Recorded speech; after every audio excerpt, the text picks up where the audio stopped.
Ya, siapa? Ya. Selamat siang Bu Neti. Selamat siang, Pak Adi. Bagaimana kabarnya Bu?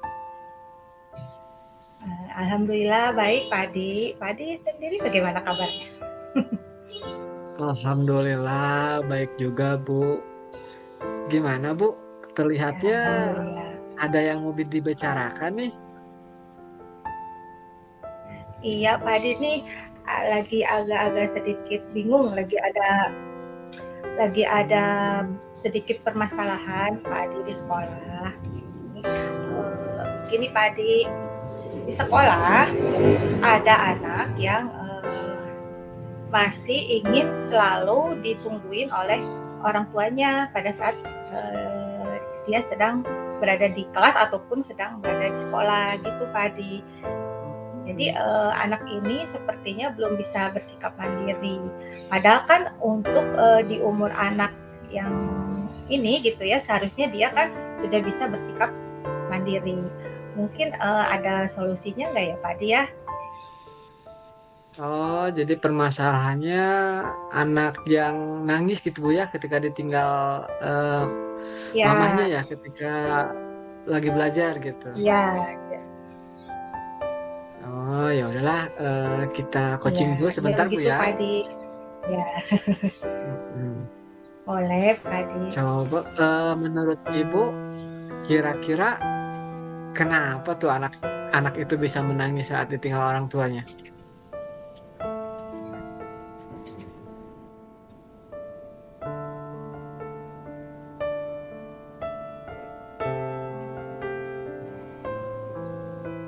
Gimana, Pak Adi? Eh, menurut Ibu nih ya, kira-kira anak tersebut Ya, bisa menangis kenapa tuh Bu ya? ya. Sepertinya begini, Pak Adi. Anak tersebut sepertinya dia masih tergantung dengan orang lain gitu. Di sini dia masih tergantung dengan orang tuanya, ibunya kan dia biasanya diantarnya oleh ibunya. Yang pertama mungkin itu. Yang kedua mungkin juga karena anak ini masih merasa kurang nyaman, tidak nyaman dengan lingkungan sekolah atau lingkungan kelas gitu, Adi. Jadi dia belum bisa bersikap mandiri. Jadi masih harus ditungguin oleh ibunya ketika di dalam kelas gitu, Pak Adi.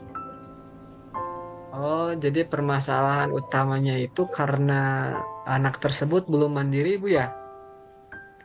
Iya, iya Pak Adi. Jadi masih ingin selalu ibunya harus selalu berada di dalam kelas gitu. Jadi nggak mau ditinggal lah. Gitu. Jadi belum bisa ditinggal gitu, Pak Adi.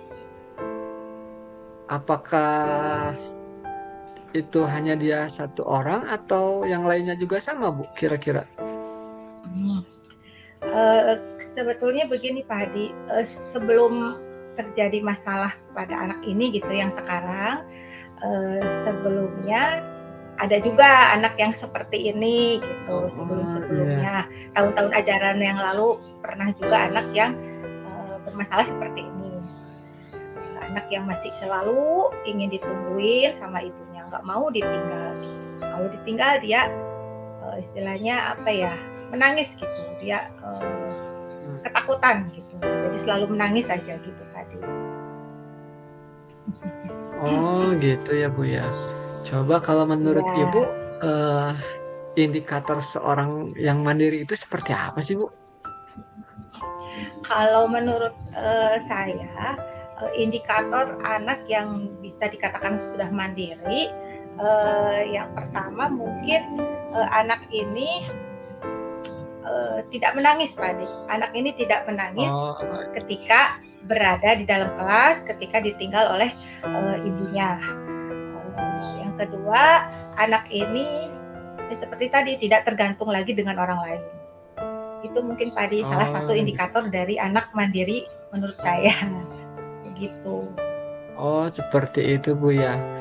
Mungkin Iya, dulu-dulu nih ya di tahun sebelumnya Ibu ya, pernah juga kan menemukan anak yang seperti itu ya? ya Pak Ade. Pernah ada di tahun ajaran yang sebelumnya pernah ada juga anak yang seperti ini. Nah, kebetulan di tahun ajaran sekarang Apa sih ada yang Ibu lagi hmm? gitu, Hmm? tapi agak sedikit Oh bingung gitu gitu ya. bagaimana ya. Jadi tiap tiap tahun Ya, ada Bu ya. ya, Hmm. iya, Coba iya, kalau kita kembali ke ya Pak, belakang, apa sih yang ya, Ibu lakukan ya. di tahun lalu? Apa yang Ibu lakukan tuh untuk eh, memecahkan masalah seperti itu kira-kira? Oh, ini tadi mungkin pemecahan masalah dari anak ini ya. Mungkin saya yang pertama mungkin yang akan saya lakukan adalah menciptakan lingkungan kelas atau lingkungan sekolah yang menyenangkan bagi anak tadi. Dan yang kedua mungkin saya juga akan menciptakan atau membuat permainan-permainan yang menarik gitu dan menyenangkan. Nah, diharapkan dengan melakukan langkah-langkah seperti ini dapat mengalihkan perhatian anak tersebut sehingga anak tersebut bisa lebih tidak tergantung lagi dengan orang lain gitu. Jadi bisa bersikap mandiri. Seperti itu tadi langkah-langkah mungkin yang akan saya lakukan. Dan itu sudah Mungkin pernah juga ya sudah pernah juga di tahun yang lalu. Nah mungkin di tahun yang sekarang pada anak ini mungkin saya akan mencoba untuk menerapkannya kembali gitu Pak Adi. idenya bagus juga tuh Bu. Bisa juga sih diterapkan. Iya. Ibu mungkin bisa mencobanya di tahun sekarang kepada anak tersebut. Apa yang kemarin Ibu di tahun sebelumnya. Mungkin adakah hambatan-hambatan Bu dalam melakukan kegiatan tersebut? Hambatannya mungkin sebetulnya begini Pak Adi ya, mungkin sebagai seorang guru kita harus lebih sabar mungkin ya. Kembali ke sosial emosional mungkin ya, pengelolaan emosi kita juga sebagai guru ya. Jadi mungkin harus lebih sabar pengelolaan sosial emosional kita sebagai seorang guru, mungkin juga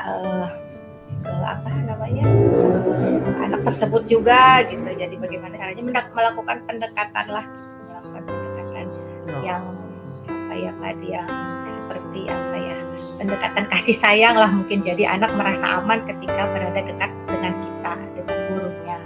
Mungkin itu aja tadi kalau kendala gitu ya. Sebetulnya bukan kendala. Jadi lebih ke pengelolaan emosional yang harus kita lebih sabar mungkin gitu tadi. Oh iya. Iya. Tadi kan Ibu sempat bilang tuh ya ingin menciptakan lingkungan belajar yang menarik ya? Ya, yang menyenangkan ya tadi. Yang menyenangkan, menarik, dan permainan-permainan edukatif kan Bu ya tadi Ibu menyebutkan. Ya, itu rencana menurut saya. Menurut Ibu lingkungan belajar yang menarik itu seperti apa sih Bu? Menurut saya tadi lingkungan belajar yang menarik dan menyenangkan ya, mungkin salah satunya saya akan menghias kelas gitu, tadi menghias kelas dengan gambar-gambar yang menarik bagi anak. Yang pertama mungkin itu ya yang akan saya lakukan sehingga anak mungkin akan merasa nyaman ketika dia berada di dalam kelas, ketika dia mengikuti pembelajaran kegiatan pembelajaran. Yang kedua mungkin saya juga akan memajang hasil-hasil karya anak di dinding-dinding kelas. Nah, jadi dengan begitu kan anak akan merasa bangga ketika hasil karyanya dipajang di dinding kelas. Selanjutnya untuk permainan yang edukatif gitu Pak Dia, mungkin saya akan mencari permainan-permainan yang lebih menantang untuk anak, ya lebih menantang untuk anak. Terus permainan-permainan yang yang menstimulasi gerak motorik gitu. Jadi Pak Dia anak bebas bergerak. Bu ya. Yang ya sehingga dapat menumbuhkan rasa percaya diri gitu, pada diri anak tersebut. Nah, yang akhirnya kita harapkan mungkin anak bisa bersikap mandiri gitu. Begitu Pak Ade. Jadi rencana-rencana yang akan saya lakukan. Bagus juga sih Bu, menarik juga tuh rencananya. Boleh nanti Ibu laksanakan, mungkin Ibu boleh coba. Tapi sebelumnya, sebelum mencoba rencana itu, mungkin adakah indikator keberhasilan menurut Ibu setelah rencana itu dilaksanakan?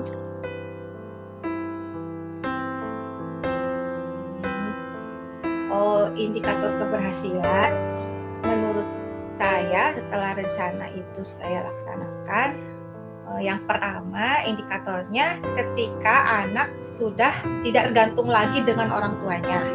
Dia sudah berani tinggal sendiri di dalam kelas.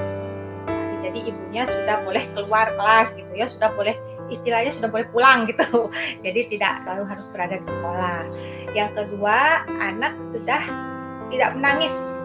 Dia tidak menangis karena kan dia di awalnya selalu menangis gitu kan kalau ibunya keluar kelas atau ibunya pulang gitu. Jadi indikator yang kedua ketika anak sudah tidak menangis lagi. Dan yang ketiga ukuran keberhasilan yang menjadi ukuran keberhasilan bagi saya, yaitu yang ketiga adalah ketika anak sudah merasa senang, riang, gembira mengikuti kegiatan pembelajaran di sekolah. Jadi happy aja gitu. Jadi dia tidak ingat dengan ibunya lagi, tidak ingat dengan orang tuanya lagi. Begitu Pak Adi, itu ukuran keberhasilan menurut saya. Karena kan kalau kebetulan kan jenjangnya TK gitu Pak Adi ya, jadi ya jadi ya, yang diutamakan mungkin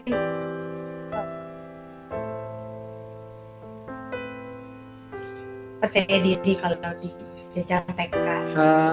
Untuk selanjutnya Ibu ya. Untuk selanjutnya mungkin kira-kira adakah yang Ibu butuhkan misalkan, atau misalkan pihak yang terlibat untuk melaksanakan rencana tersebut mungkin? Oh iya Adi, untuk supaya saya dapat melaksanakan rencana-rencana saya ini, mungkin saya juga akan melibatkan beberapa pihak ya, beberapa orang. Yang pertama yang tentunya saya libatkan adalah anak-anak gitu Pak Adi. Anak-anak tadi kan rencana saya akan menghias kelas tuh dengan gambar-gambar menarik, memajang hasil-hasil karya anak. Nah, di sini saya akan mengajak anak-anak yang lain ya, anak-anak satu kelas lah gitu, untuk bekerja sama, berkolaborasi, menghias kelas dengan gambar-gambar dan memajang hasil-hasil karya mereka. Yang kedua, kaitannya dengan rencana yang kedua adalah membuat permainan yang edukatif. Saya juga akan melibatkan rekan sejawat, karena biasanya nih kalau dengan rekan sejawat kan kita suka sharing gitu ya, suka berbagi pengalaman sebagai referensi gitu Pak Adi, untuk mencari permainan-permainan apa sih yang bisa membuat anak bisa bergerak aktif, menumbuhkan rasa percaya diri, kemandirian, sehingga anak bisa lebih fokus untuk mengikuti kegiatan belajar. Mungkin itu saya akan melibatkan pihak-pihak orang itu. Kalau untuk rencana, kira-kira Ibu kapan nih akan menerapkan rencana itu? Ya.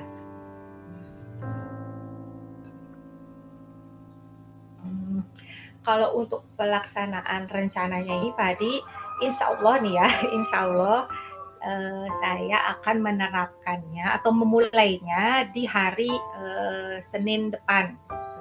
Di hari Senin depan dengan langkah yang pertama menghias kelas, memajang-majang hasil karya anak. Kemudian nanti juga saya akan berkolaborasi dengan rekan sejawat untuk mencari permainan-permainan edukatif. Nah, mungkin saya juga akan membutuhkan waktu Pak Adi ke depannya kurang lebih 1 minggu untuk menjalankan rencana ini. Begitu Pak Adi, jadi membutuhkan waktu 1 minggu ke depan. Ya. Begitu Pak Adi. Bagus sih Bu, rencananya kalau menurut saya tuh udah tersusun secara sistematis, terus tujuannya ada gitu, udah bagus juga. Kira-kira nih Bu ya, menurut Ibu Ya, Pak Adi. eh, untuk progres keberhasilannya itu dalam 1 minggu itu seperti apa sih Bu? Eh, Kalau untuk melihat progres tadi ya, untuk melihat progres mungkin progres saya akan bisa terlihat setelah 1 minggu saya menjalankan atau melaksanakan rencana-rencana yang tadi. Jadi mungkin nanti 1 minggu ke depan saya akan ceritakan lagi dengan Pak Adi. Saya akan berbagi cerita lagi dengan Pak Adi. Jadi 1 minggu ke depan dari hari Senin sesuai dengan rencana Pak Adi. Begitu. Oh, gitu Bu ya. Berarti untuk minggu depan kita ketemu lagi ya buat Ya, coaching. ya Pak Adi, insya Allah kita coaching lagi untuk 1 minggu ke Iya. depan. Mudah-mudahan nanti minggu Ya, depan udah ada hasilnya Bu ya. ya, insya Allah Pak Adi. Mudah-mudahan minggu depan, 1 minggu ini saya bisa menjalankan rencana dan 1 minggu ke depan saya sudah bisa melihat progres dari rencana-rencana yang sudah saya lakukan. Gitu, Pak Adi. Dan harapannya mungkin di akhir anak ini bisa bersikap mandiri gitu, begitu Pak Adi. Oh gitu Harapan Bu di ya. akhir harapannya gitu. Ya, iya Pak Adi. Ditunggu Bu ya ceritanya ya nanti minggu depan. Kita coaching lanjutan. Oh, baik Pak Adi. Ya, terima kasih Pak Adi atas coachingnya. Sama-sama Ibu. Mudah-mudahan dengan kegiatan coaching ini bisa bermanfaat ya. Ya, amin. Terima kasih Pak Adi. Assalamualaikum Bu. Ya, waalaikumsalam warahmatullahi wabarakatuh. Sampai jumpa lagi.